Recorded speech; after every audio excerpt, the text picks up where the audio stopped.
Welcome to Coast Creatives, a podcast for and about working professional artists within the entertainment industry. I'm Joe Funk, and along with my co-host, Torrin Cavens-Flores, we interview actors, directors, photographers, writers, and many, many more. This episode's guest is Veronica Barrera, a professional voiceover actor working out of Los Angeles. Veronica discusses her upbringing in Michigan, her inspiration to get into voice acting, and recommendations for navigating the world of voiceover artistry. If you've ever had an interest in voice acting, or maybe even setting up your very own home recording studio, this episode is for you. Let's dive in.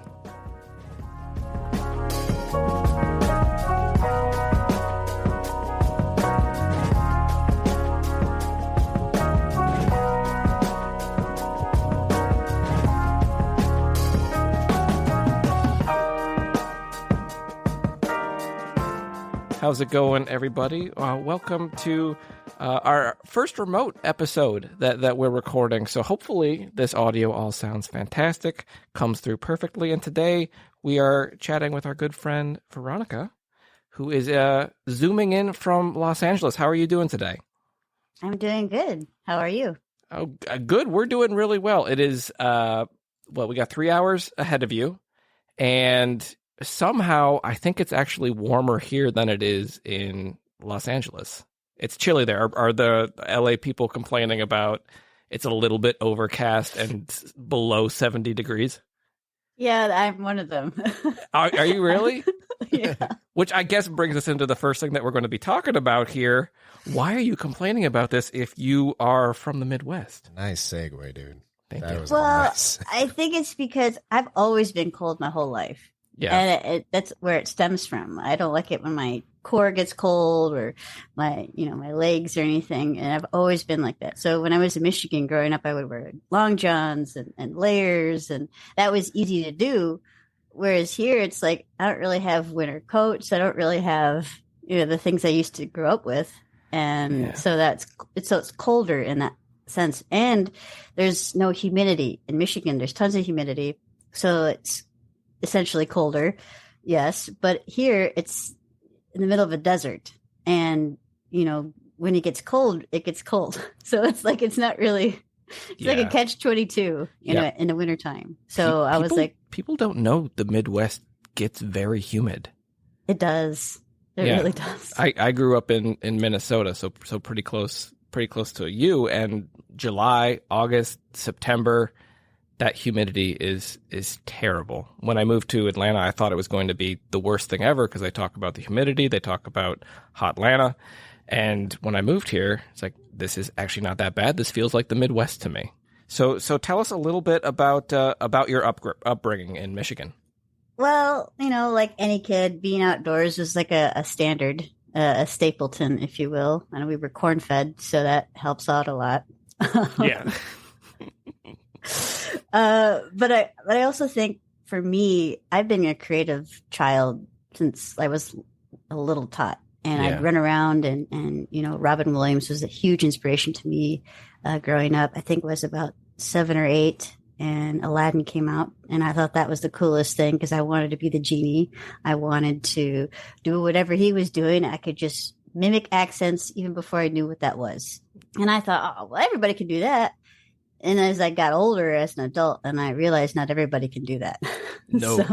No. It is a very rare talent to have. And that's a good way into learning about voice acting and learning about Robin Williams, because that role was a bit of a showcase for him. He played so many different characters, a lot of which went way over my head when I was a child. If he's doing Bob Hope, I know there was a section where he does like Bob Hope, Jack Nicholson. Yeah. It's something that the parents could enjoy, but definitely went over our heads. So Robin Williams was a big inspiration for you. Oh yeah, definitely. There's probably a lot of others too. The Looney Tunes. Mel Blanc and all the late greats. June Foray. I grew up actually watching. Oh gosh, I can't think of it right now. Rocky and Bullwinkle. Yes, I grew up watching that. And I would watch it on VHS tapes at my uncle's house, my aunt and my uncle's house, up in Marion, Michigan. shout out to them. And so, it was so exciting. I thought that was the coolest thing. And, being able to do Rocky and Bullwinkle's voice, I thought that was just a cool thing. And I thought, oh, everybody can do that. And again, realizing very quickly, not everybody could do that. And I thought, oh, well, like most people, you just bury it and you forget about it, that you could do that. But knowing me, I talk in movie quotes. But what movie really inspired me was Mrs. Doubtfire. And I just ate that up. Oh, yeah. Oh, yes. This is weird. Are we interviewing me? What is happening? I'm over here just shaking my head yes to like everything you say. What was it about Mrs. Doubtfire that you loved? Honestly, it was just the impressions, the voices. He starts off, it's kind of comical. He starts off in a booth in a session. Yeah. Figaro, Figaro, Figaro, Figaro, Figaro, Figaro. He's singing this. And but I didn't understand what that was. I just thought, that's so cool. Whatever he's doing, I want to do that. But I didn't know that was a job. And then he's like, his daughter's like, how was work? I left early or something like that. She goes, actors. And she, the daughter rolls her eyes. And I thought, oh, now I get it. She says, oh, you got fired? And he's like, no, reasons of conscience. And she goes, actors. Yes. I feel like you two could probably go back and forth with movie quotes. Yeah. They go over my head, but oh my goodness. Yeah. Good stuff. Oh, so good. God, I gotta watch it now. And you probably will right after this. I'm sure. I will. I actually will. I'll probably turn it on. Yeah. It's always crazy. A question I have is acting. All forms of acting it's about repetition. It's about failing and learning from your mistakes and growing upon that. So when you were inspired by these films, by these characters that Robin Williams would portray when you were a child, how would you practice? So what I would do, I didn't really have a voice recorder, but I would listen to things and I could hear things. So I would watch these movies over and over. If we had them on VHS tape, so for those of you that don't know what a VHS tape, look it up. Oh, Lord. I'm not going to explain it to you. But I would watch it and then I would put we had a VHS player and then we had this like little thing that we would take out the VHS tape and put it in it and rewind it. And I would do that over, and nobody knows what that is because that thing is like ancient too. No, I know exactly what you're talking about. My aunt would buy. She went through like tons of them. One was like a race car shape, and like it was the rewinder. Yeah. Yep, the rewinder. I don't know what it was, but I would rewind it, pop it back in the VHS player, and then just watch it. You know how football players, they watch tape over and over and over, and that's what I was doing, watching tape over and over, and I would write things down in a little notebook. I would, I'm like, oh, how did she say like British accents? I was hugely inspired by Keira Knightley. So I'd watch Bend It Like Beckham over and over and over, like watching tape, like constantly. Okay, so she put that inflection like this. Even before I knew what that even was. That's a whole different, bag of beans. Yeah. But that's how I kind of memorized lines. I was constantly just watching film. And that was a huge eye-opening thing for me because we weren't allowed to watch TV a lot or movies a lot. But I was persistent because I knew there was something there within, the realm of being creative. And I knew that was something that I wanted to do. But again, as you get older, you bury it. So. Yeah. And also we didn't have the information easily accessible to us that, like you were saying before, that you could connect the dots and say, okay, this is a job. This is a career. I'm always so envious of kids growing up nowadays where they have like all the technology and like the cameras, and then you can shoot a film on your phone and you can edit it. And that came along much, much later for us. So it like this playground that we had when we were children was very unique to us, which I love. That's fantastic. And did you study acting in school, plays growing up, or when you moved on to college? Ironically, no. I didn't really have like a theater program in school, but when I went to middle school, my parents saw that there was this special school. It was called SASA, Saginaw Arts and Sciences Academy, and it's kind of like a DASH program. It's like a mini high school, middle school that gets you ready for college type school, like where the gifted go, I guess. But in addition to doing all these voices and everything, I was always drawing too. That's another part of my backstory. So they kind of like converged at some point. So I was always drawing, and that took years to master. But I was always in a sketchbook or watching stuff on tape, VHS tape. And I'd have it on in the background and just doodle away, you know. Yeah, so that is my childhood. This is weird, but I would much like we would do the mimic thing, and that's how I learned to do voices and accents and stuff like that as well. Same thing with drawing, though. For me, at least, I would get like comic books, like Alien versus Predator or Batman or something, and then just like try and copy it as close as possible. And that's how I taught myself to draw. I was like, it's funny how kind of the same process. Do you still draw? Do you still do studio artwork? I haven't in a while, because voice acting takes up a lot of my time. But right, it's something I miss now that there's the iPad. Again, we talk about technology. Yeah, I wish that was available when I was a kid. Right. Oh my gosh, I'd go crazy. Oh my god! But being able to use Procreate on an app. Yeah, I love Procreate. Procreate's awesome. What kind of stuff do you like to draw? It just depends. When I went to art school, I majored in industrial design because I wanted something that was. I was thinking about the money. Let's be honest. Right. And I wanted something that I wasn't going to be a starving artist. And I chose that because I was like, I think I'm smart. I think I can do this. And I always tend to choose things that girls normally weren't supposed to do. And I saw that as a challenge. They'd say, oh, a lot of girls don't do that. Well, I'm going to be the exception because I don't really care what you think. And I had this mentality of awesome. Whatever I did, I gave it my 110% because I felt like, well, women can do that too, or women can do this. I wasn't your typical girl. I hated wearing dresses. I loved playing with Legos. I was I wouldn't say precocious. I don't know if that's the right word, but I was in a way precocious. And I was very wise for my age at that time when I was a kid. And I understood when I could make people laugh. Oh, they thought that was funny. Why did they think that was funny? So I continuously wanted to make them laugh because I knew that, my parents got a kick out of me doing, the Munchkins from, with the Wizard of Oz. So all of that kind of combined. I don't know. I feel like I'm diverting from your original question, Joe. No, you're good. No, this is amazing. I love it.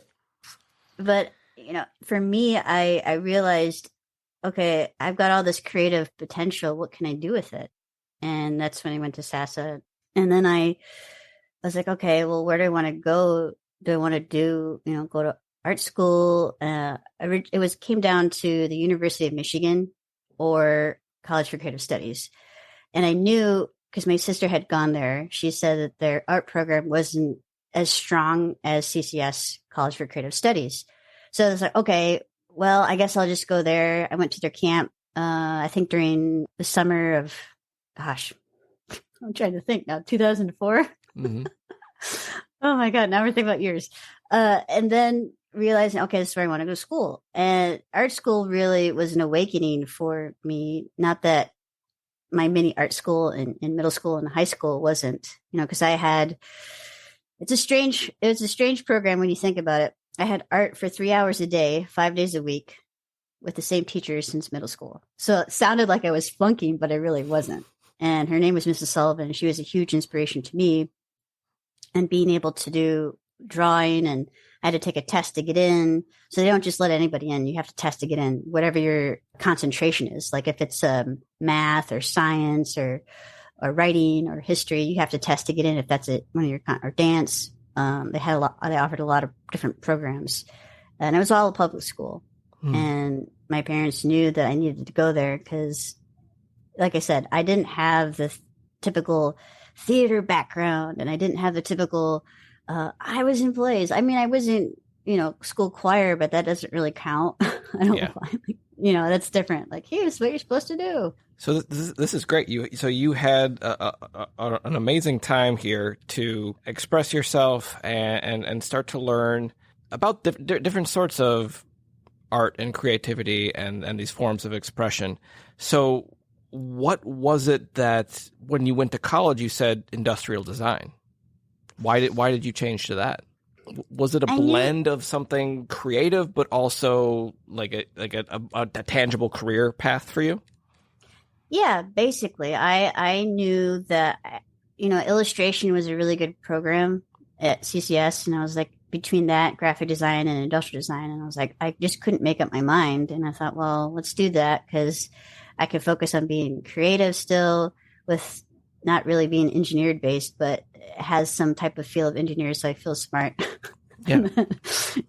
That's kind of where my brain went. And, I still do a lot of design freelancing and to this day and when I'm not doing voice acting. Yeah, and that kind of leads into something that comes up with a lot of these podcasts that we're recording, and it's that we all spin so many plates within this industry, and there's nothing wrong with saying, okay, this is my primary interest, but these are my other creative endeavors as well. If it's graphic design, industrial design, web design, for me, it's photography and drone piloting, and any way that we can make a living with this is awesome. So I encourage people to learn as much stuff as you can, to say yes to everything, and just learn so many skills that you can take forward because you never know how they're going to blend into each other. So what brought you to Los Angeles? My husband. Oh, okay. I moved for love. That's the typical saying. I'm just kidding. I love so that. Much. He's sitting right next to me. Oh, nice. One couch over. But yeah.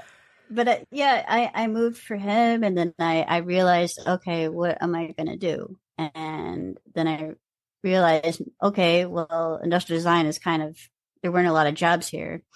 So that kind of made me had to reassess what I wanted to do. So I found jobs here. That wasn't the issue. It's just, I wasn't really well connected and didn't know the lay of the land. And so then I was like, okay. When I got here, I took a reset. And when I was actually at the Pantages, a lot of people were like, you have a unique voice and you need to do something with it, is what I heard constantly over and over. I heard it 2 or 3 times a week, easy. Yeah.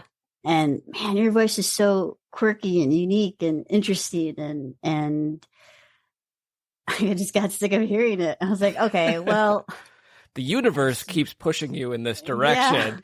Yeah. You're still not completely acknowledging it, but all of the signs are pointing towards like, yes, this is what you should be doing. How do you get started then? Are there classes that you take out there? Well, this time I think it was 2014. Her name was Courtney. Don't remember her last name. I just remember her first name was Courtney.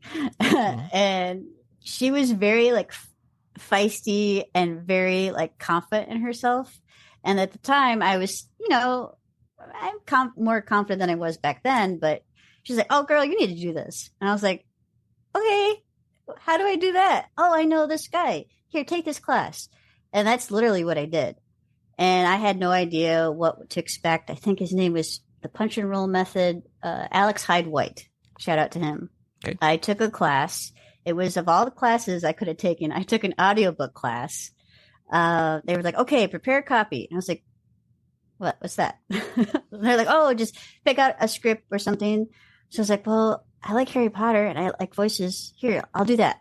So I literally picked up a Harry Potter book. I think it was the first book, The Sorcerer's Stone, for those that don't know. And I read like an excerpt of the first chapter. And I don't know what I was doing half the time. I didn't really have good breath control. I didn't, I was stuttering. I was nervous because I didn't, when you're getting behind, like it's different when you're home, but when you get into a studio and you're on, essentially on the clock, taking this class and learning, I must have had a gazillion mistakes in there. Whereas now it's, 1 or 2 here and there. for whatever script. That's only because I've gotten used to reading the scripts, but this was different. And I was horrible. Just say that I was horrible. And I still have that recording. And I listen to that every once in a while when I feel down. I was like, okay, where am I now? And where was I, in the past? And I listened to that and I'm like, oh, wow, that was, you could hear my breath shaking. You could hear that. Like now it's crazy. Like, hearing that nowadays, because I thought hearing those recordings, ironically, if you listen to where you started and where you are now, you'll hear a huge leap. And so then I was like, okay, well, how do I practice? They're like, well, read books, read out loud. And I still do read out loud and not just, my auditions and stuff, but reading out loud helps a lot because I have to read out loud for my job. I talk for a living. So I every once in a while, I'll bust out Harry Potter and read it in the different voices to my husband. And he likes it when I read because I guess I'm funny. I don't know. I've done that too. It's a lot of fun. It's a lot of fun. So I have this little hack. It's a little dog clicker. Yeah. And when I read a long copy, I have that. And we'll say that when you're in the booth and you're recording, let's say an audiobook, mistakes are going to happen. And some choice words might come out because I don't know if this is family friendly or not, but I'm just you're good. But sometimes that happens, and you need to be like, okay, take a breath, go into the next. And so, when you're in a session, I can tell you that when you're in the moment, you have to find ways to dig deep to really get there. Like if they need you to do this, do that times 10 or whatever it is. And that has been so important in what I do, and being able to just, okay, here's the copy, go nuts. And then they're like, okay, give me A, B, and C take. Okay, give me, you're screaming at the top of your lungs. And then I was like, okay, now I got to really scream. And so that is, a session can be different, and I'm being vague for obvious reasons because you're not really supposed to be talking about a lot of the things that go on in there. Yeah. But, bring your water. Your water is like essential, Yep. I'm curious. The clicker that you mentioned is that something that is a mental technique that you use as a reset? Is it something that you are using for waveform purposes, for looking at your audio and seeing like where mistakes would pop up, where you're doing a reset? How do you use that? That's a great question. So for me, I use it.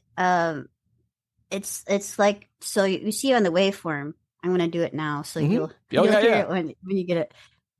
So I just did that, and it spiked all the way to 0 dB. And for those that don't know what that means, that's an indicator. Oh, there's a mistake. That's why there's that giant spike there. And so for me, that's kind of, I normally snap my fingers, but if it's something short, I snap my fingers. But I had to do some auditions for some other things today, and there were a lot of long form narration. And I was like, okay, well, the dog clicker's coming out. Where is it? And I keep it in my booth, And so I'm like, I know when I mess up, I'm like, it happens. I think the thing when you mess up, take a beat and start from wherever you messed up at. Or if you need to do the previous sentence to lead you back in. I think a lot of actors will say, I'm sorry. That's how you know when someone is, we call it a noob. Yeah. They're a professional. You have to be a professional in this business. Absolutely. That there's a lot of fun to it, but there's a lot of business end of it too. Yeah. And it sounds like you don't shy away from looking back at your previous work, like going back to that very first Harry Potter recording and taking a moment to step back and see how far you've come.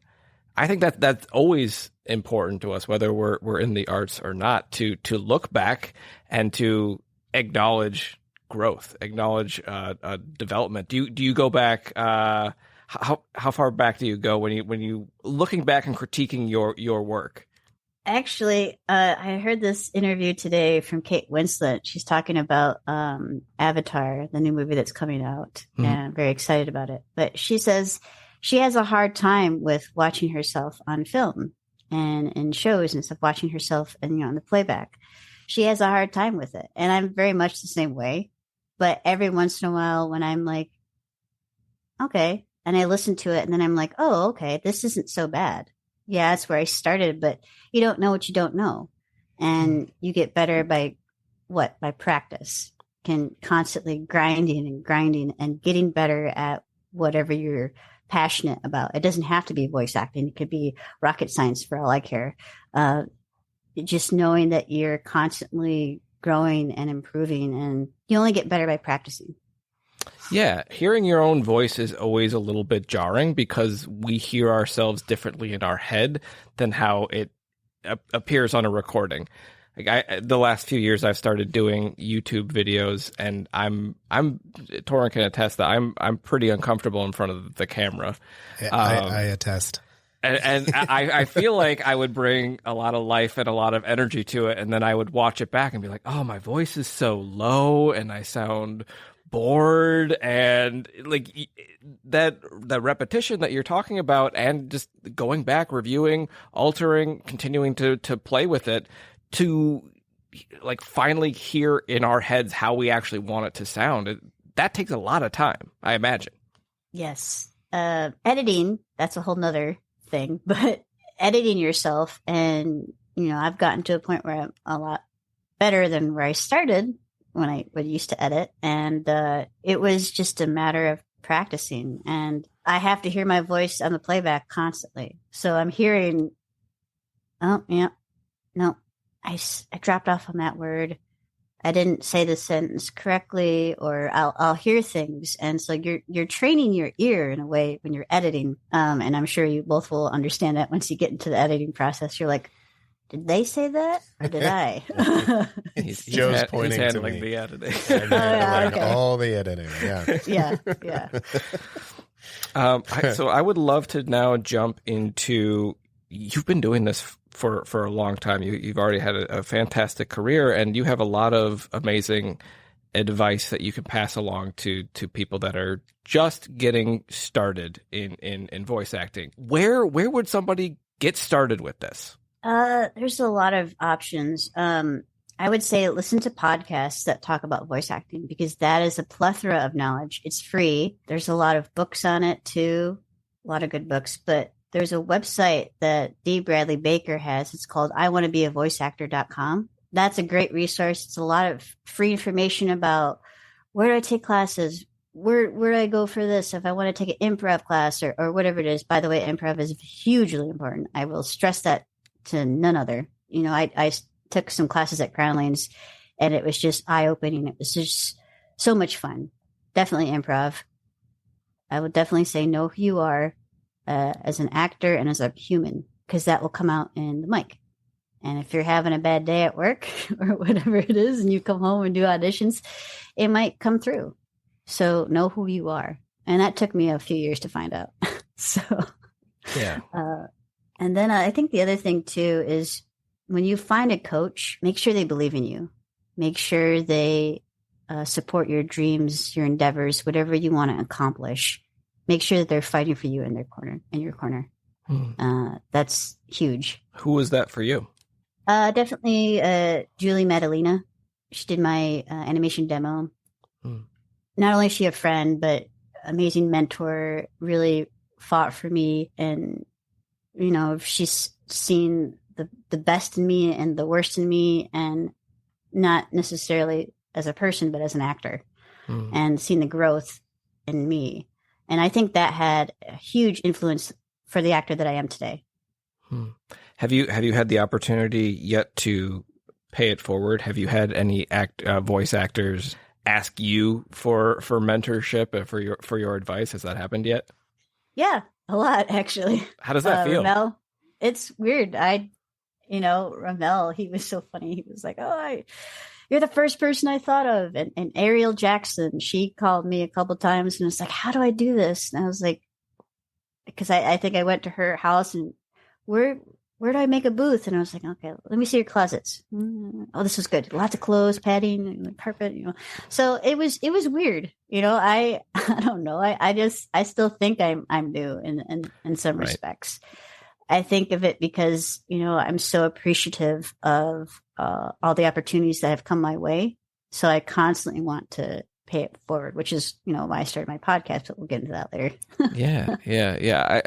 When it's happened to me, I there's a beat where I have to push down a little bit of imposter syndrome and just be like, am I capable of giving advice on this thing? I feel like I'm still figuring it out as well. And and then I think we do all have to realize that none of us really have this 100% figured out. We're all developing, we're all growing, and we're all works in progress. We are. I do that for you, though, sometimes. The imposter syndrome thing. He'll be like, am I really? And I'll be like, shut up, Joe. Yes. And you need those people in your corner. You need like outside the mentors, you need always just surround yourself with a very supportive group of friends and family. I'd love to hear a little bit more about the setup that you have, and also, let's start there. But I want to hear about recommendations that you would have for people starting out. But let's talk a little bit about what you've developed for your audio setup. So I currently have two different setups. One is the one I'm talking to you on now. It's the Rode NT1. Rode NT1A? Rode NT1. I can never remember because I have two Rode mics. Yeah. But I have that mic I'm talking in right now, dual monitors, standing desk that goes up and down. Ooh, I need to get myself one of those. I always edit sitting down, and my watch will alert me like, hey, it's time. You've been sitting for 2 hours. It's time to stand up. But was that a good investment, the standing desk?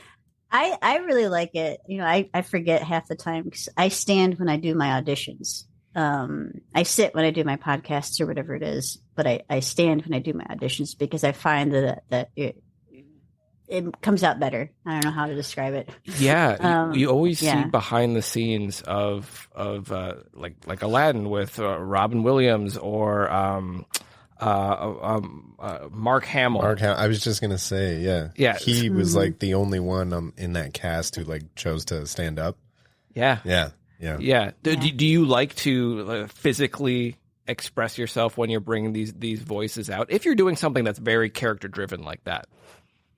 I tend to, but my booth is very limited. I can't really go like this, but I can go like this. So it's like, but yeah, my booth is great. I made that during the height of the pandemic in 2020 because my husband was working from home, and I was like, kept hearing click, click, click, tap, tap, tap on the screen with the Cintiq. And I was like, yeah, I got to do something. So I made my second booth, which I was very grateful to do, padding everywhere. And then I have a Rode NTG5 mic. And then the preamps for both setups are the Steinberg UR12. That's $130-$40. It's really good. And then I have a laptop in there. I have a computer here on my desk. So amazing. But I will stress that it's not always about the mic. Mm. I think it's more important about the padding in the room, because that's where you want sound to die. If there's any reverberation, if there's any, you can't really tell, but I have panels on the walls, little crappy panels, but it helps a little bit to deaden the sound when I'm in here, especially doing my podcast work. And because this used to be where I would record my auditions. My first studio, I think, was PVC pipes, mover blankets, and clamps. And I had it on my desk, and I went in and would do my auditions. And I think that was something that I realized, okay, now I need to get serious. And I think that mic, I got it from a friend secondhand, but it was like practically brand new. So it was a really good deal. And I took classes at Kelmanson, and they were like, hey, I'm going to sell it. His name was Richie. Shout out to Richie. He sold me that first mic. Has since died, but I kept that mic for sentimental purposes. So I love that. So my very first mic, I kept it, but everything else I think is still working pretty good. So. Yeah. It sounds like you have an amazing setup. So how often are you recording these projects that you're hired on in your space, and directors are zooming in with you remotely, and how often are you going into a studio? It just depends. I think when the pandemic happened, again, it kind of like everyone was like, they threw their hands up. They didn't know what to do. Yeah. Run around with their heads cut off, But for me, I do a lot of my auditions in my booth. And, if there's a session, I do have Source Connect. And it doesn't look pretty, but I have all these cords that stretch from one room to the other, But it works. And, I've done sessions in there. I've recorded some demos in there. But most sessions now if you live in LA, they want you to go into a studio.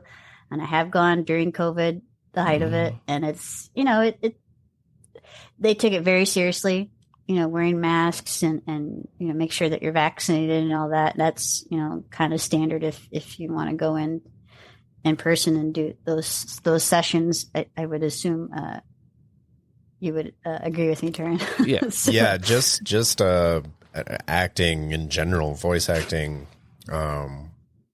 TV, film. It's just, it's all still taken very seriously at this point. Yeah. Yeah. Yeah. So if I wasn't, then I don't know if I would have gotten some of those jobs, because the first thing they asked was, are you vaccinated? And can you show proof? And I was like, oh, good.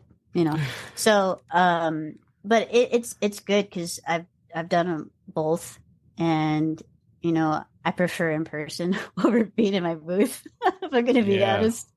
Because you just go in there and I have my little backpack, my water, my notes, whatever it is, the scripts that I'm going to use. And, I can jot down notes. I use a pencil still. I'm very old school, even though all this technology.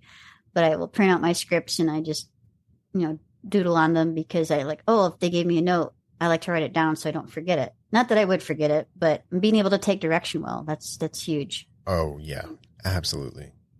And honestly, I read somewhere that handwriting instead of, on a device, it helps it sink in a little better. Mm-hmm. So yeah, I'm the same way. I have a pencil to use on a script and everything like that. And just hard copies. Plus, I just like the hard copies. I still buy DVDs. Joe's like, why? And I'm like, they're like books to me, man. Yeah, they are. They are. With all the streaming platforms that we have, we're just, if they take something off, like they took Harry Potter off HBO Max at one point, and then brought it back on because I think people outcried. They were upset. Oh, yeah. Rioting in the streets. Seriously. So this might seem like a silly question, but I honestly don't know the answer to it.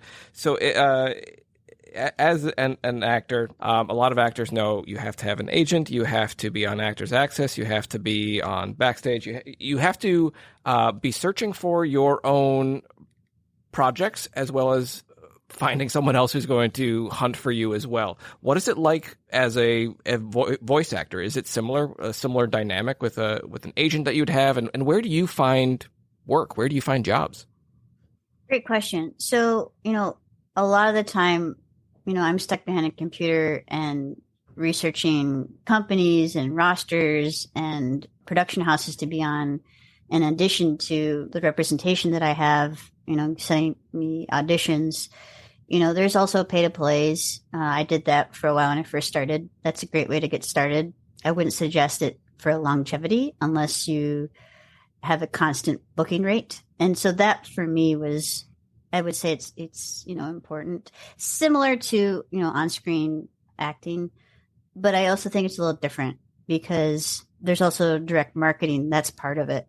You're, reaching out to these production houses, reaching out to these studio rosters, reaching out to people one-on-one and saying, hey, hope you're doing good. Don't know if you need another, obviously I don't say it like that, but yeah, I'm paraphrasing, but I think that's huge because yes, I would say back in the day, I just read Rob Paulson's book, Voice Lessons with Rob Paulson. Okay. Back in the day, 90% of it was just your agents. Now it's like you're finding your own work, and your agents are there to help you. They're not the end all be all type thing. You'd have to do your own due diligence, and making Excel spreadsheets doesn't sound sexy, No, it but doesn't. Yeah, a lot of I hear a lot of actors say, I just have to find the right agent who's going to go to bat for me, and then everything's going to be okay. And that's not necessarily true. And especially in this age where you can be creating your own content, you can be putting your own reels and demos and build the future that you want. It's important to look outside of just having a good agent or a good manager. So this direct marketing, how do you have the, I don't know, it seems scary to just be reaching out to people and to have those sorts of connections. What is your mindset going into your direct marketing? well, I started doing that in 2020, and honestly, it was terrifying because I didn't really know, again, what I was doing. But like everything, pulled myself by the bootstraps and was like, okay, I can do this. And I think it takes a little bit of trial and error, finding out what works for you. And I've gotten some leads from it, and definite leads. But I will say that it's not for everybody.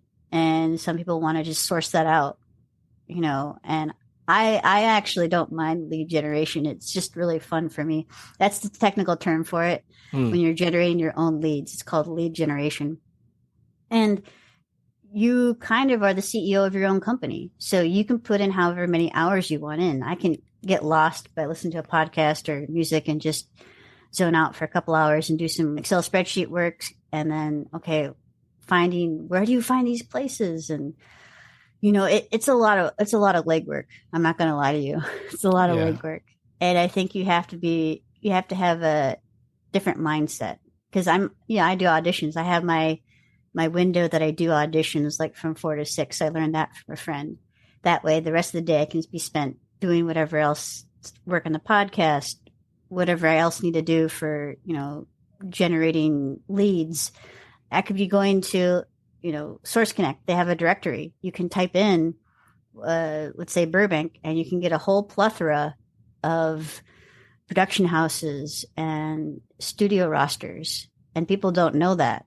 But when you pay for Source Connect, you get that included. And so I've been creating an Excel spreadsheet, a master spreadsheet of all these companies and that I've done over the year, all my notebooks from voice acting, and compiling it. And it took a while, but and getting really organized with it. And it's been great, because I find that you don't know, like I had reached out to a guy, obviously didn't work with him, but I like your voice, blah, blah, blah. And I'd love for you to come up with the commercials. First off, that might be an extra charge. So just know your rates, know your worth. GVAA.org. Yeah. GVAA, they have great rate guides, and it's amazing to have that resource to know, what your worth is, and not just like, okay, if you're going to do something for $40, then it's got to be something that you're either really passionate about or you want to do because, let's say it's a student production from a college. That would be the only reason I would do it, because you never know where they might end up down the road. Yeah, it's interesting when you mention free work, doing work that builds your portfolio. I think we all have that, but it's really hard to find that line when you start to get paid for things and when you start to expect to get paid for things. With photography, it was very difficult for me. I did free work. Half my friends in LA were actors, so I was taking free headshots from my friends for a couple of years before I felt like I was competent enough at it that I could start charging for it. And when you start charging for it, you feel, personally, I felt like, I'm kind of getting away with something here. Like, I'm getting paid to do something that I love doing. Did you have a similar experience? I remember I did a project for one of my husband's coworkers, and that was paid. And that was probably the biggest paycheck I had gotten for doing voice acting, because before then I had did a few other I guess it was like a video game. I did one that was a video game, and I did a few different voices, and that was unpaid. But the person creating that project really loved what I did, and they're like, "This is great." But I remember I got cast as a lead, and I had to sing. I was like, "Do you want like?" My brain goes to like Mariah Carey, Whitney Houston. Like, do you want that? Because you're not gonna get that from me. And I was very clear with the creator, and he was like, oh no, I don't want you to sound like that. I'm thinking more like Gwen Stefani. And I was like, okay, that I can do. So I had auditioned for a lot of singing roles, and that was one where I was like, I'd always could sing, but again, I never thought, okay, I can sing, I could do this. I was in church choir and stuff like that. So I thought, oh, okay, and a lot of people would tell me, oh, you have a great singing voice. Again, I thought everybody had that. So I didn't think I was unique to that. So, as my backstory. So I remember I got in the booth. I actually, at the time, I didn't have a booth. And I went and recorded it in my old boss's booth. Shout out to him, Dave. He's awesome. And we went and recorded it. And it was tiny because it was the creator and me. And I was, singing and all the takes and stuff. And it's interesting because singing is different from voice acting. Because voice acting, you can, and I don't know how many takes we did until we got it. It was like a 2-hour session. I don't know how much it was paid. I don't remember. But that was the biggest paycheck I had gotten. And that was, oh, don't ask me. I don't know what year that was. But at the time, because I was doing a lot of free projects. And I was like, okay, now this is serious. Mm-hmm. Once I got that, I was like, okay, now I need to take it up a notch. Now I need to charge for my services. Now I need to do this. Because up until then, that was, like I said, that was the biggest payday I had gotten. Yeah. And, I was doing things for like $30, $60, at the time. And I was like, okay, now I need to change my booth my booth has gone through so many iterations too. It wasn't just where I'm at now. Yeah. Yeah. And everybody's path is different. So I understand that it's difficult to sum up advice for someone that's new to this. But if you could have this like one gem of advice for a new voice actor, what would that be? If you love what you do, it's not really work. If you're passionate about what you do, it's not really work. Absolutely agree. Agree. You have to find those moments where, they always say, like, you put on this planet to do this. I wouldn't necessarily say that, but I will say that if you're confident in who you are, that is enough. A lot of the times I send out my auditions to the ether and I don't know where it goes and I don't know who hears it. I don't know anything. Mm-hmm. And, just recently, one of my agents was like, I love everything that you send me. And I was like, thanks. And I had another agent say me that too. They're like, I love everything that you do. It's just so good. And I was like, oh, that's nice. Thank you. It's so nice. So it just, know who you are. Again, I will reiterate that, because if you don't know who you are, how are other people going to know who you are? And I think it's I was always afraid to do this. It's a job. I was always afraid to follow my dreams because I thought, oh, well, it's tough work. It's not for everybody. Being a voice actor is not for everybody. The amount of, time and care, I just sent off some postcards to my agents as a thank you. I like to do that every year to thank them for all the hard work that they do. It wasn't about trying to get work from them. It's just about being a good human being and just, paying it forward. And I sent them a card that was just like, hey, I just want to wish you a Merry Christmas, Happy New Year, and just thank you for all that you do. I really appreciate it. That is amazing. I asked for like a very simple gem here, and then you just like lay out this philosophy of life that anybody should be following, not just people getting into voice acting. That's really wonderful. Yeah. And I could not agree more. I think that's fantastic. You have to find that love for what you do. You have to understand your voice, learn your voice. It has to be work that even on the bad days, and there are going to be bad days, you're going to wake up the next day and go back at it again. And that's very important.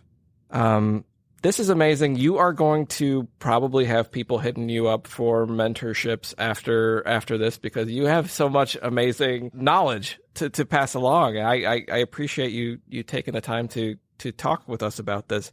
My question for you is, what's up next for you? What have you not done yet? What's the next steps in your career that you're really looking forward to, you're excited for? Well, I have a lot of NDA projects I can't talk about. Yeah. So they're coming out next year, hopefully. So this year's been a good year. And, I'm really excited about that. Once I can talk about it, I will gladly do so. And please. Love to have you come back and talk more about that.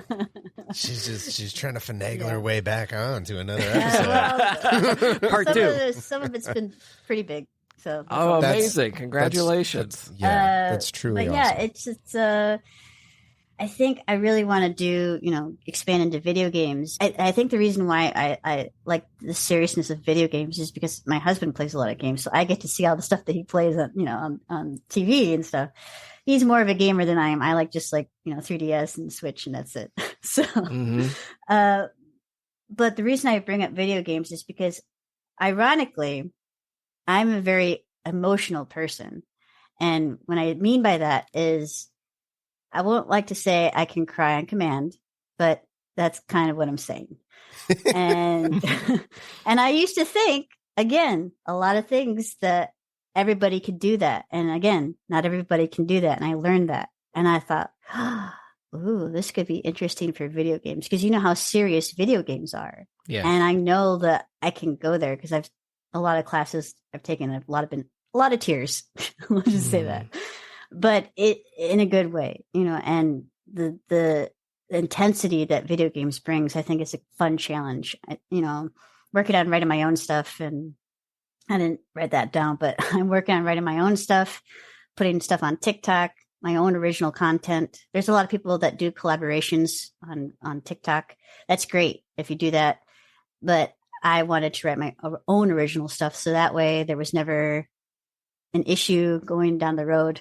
And again, when someone says that you suck at writing, you take that to heart. And I guess I don't know when to say, okay, I can't do that. I take it as a challenge. So a lot of fun projects coming up that I'm doing my own. And mocap and PCAP, that's another thing that I'm excited about. That's also acting. What is PCAP? Performance capture.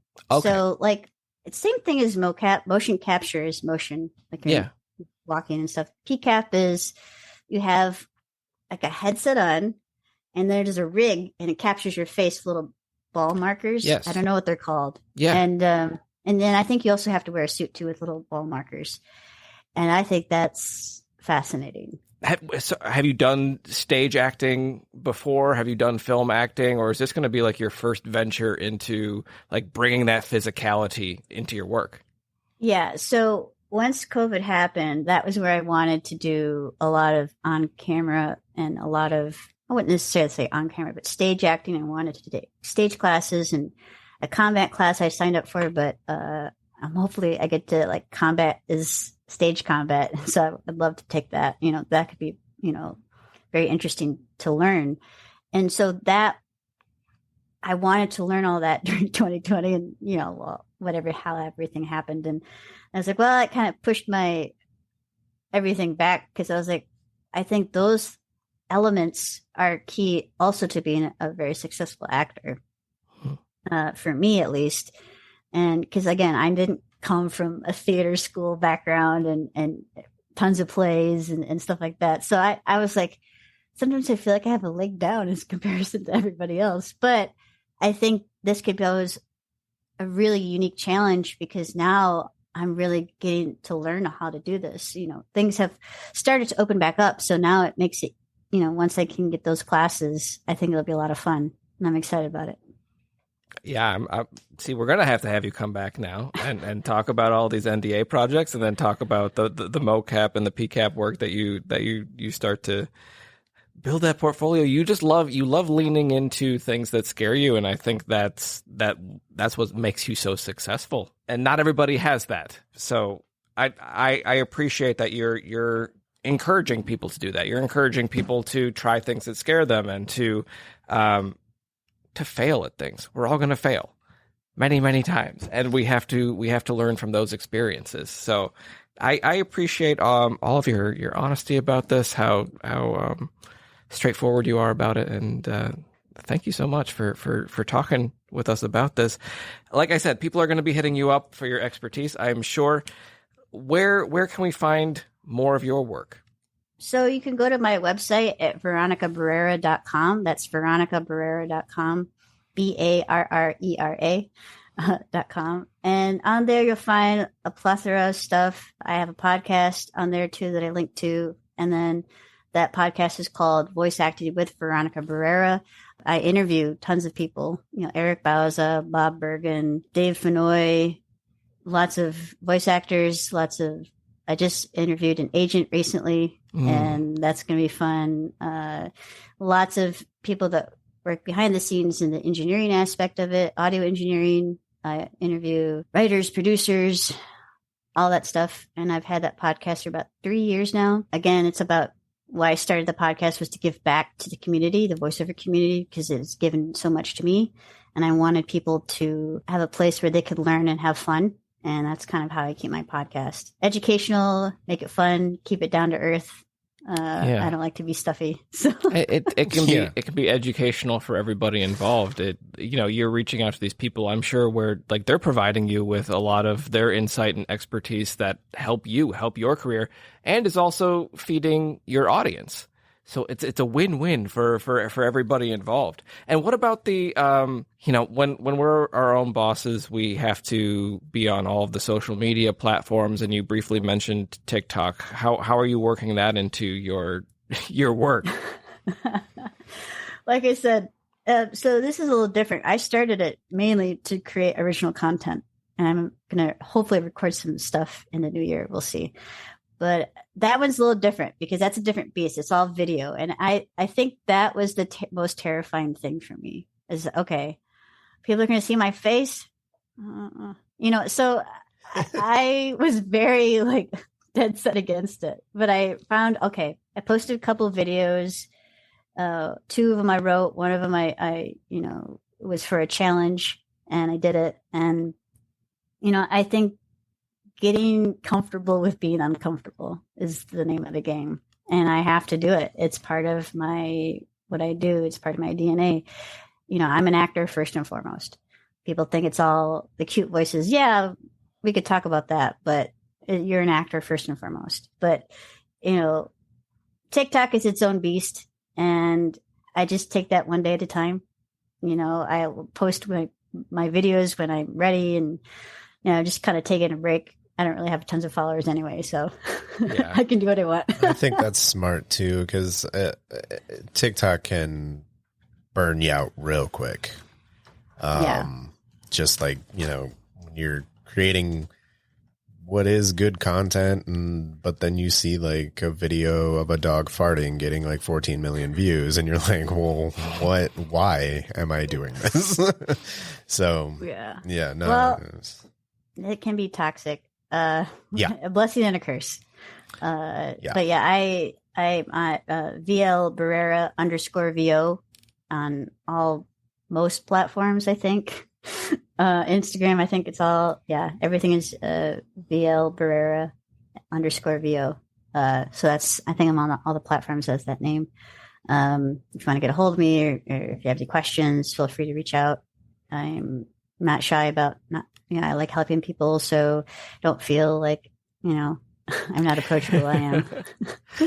But I will say, I wrote this, I'm really excited about it because I wrote this very serious skit that was inspired by God of War and Horizon Dawn.